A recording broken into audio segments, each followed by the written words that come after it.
Understanding the laws about fences can be tricky, and before you break ground on your new fence, you need to make sure it doesn't encroach on your neighbors and that it's an appropriate height. Let's go over what you need to know about Kentucky fence laws.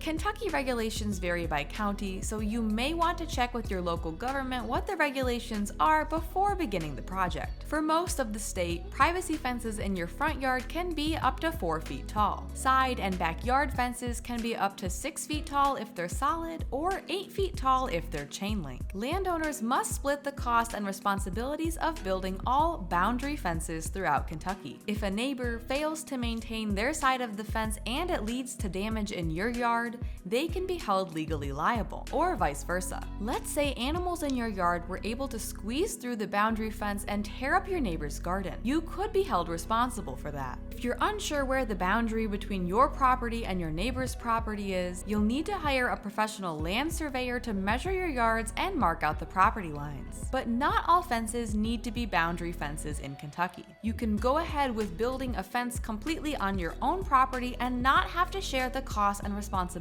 with a neighbor. Your fence will need to be set back from your property line at least 3 to 8 inches in this case. It's a good idea to chat with your neighbors beforehand, even when building on your own land. This will help you avoid conflicts down the road. For example, if your neighbor believes that your fence obstructs their view and serves no functional purpose, they could sue you. So it's best to ensure they're okay with the project before you begin. Most importantly, you will need a permit to build a fence in most districts of Kentucky. This applies whether you're building a new fence or replacing an existing one. Contact your city or county to verify your local regulations and get the permit process started. For more information about home ownership and to find the best home insurance without a hassle, go to getjerry.com.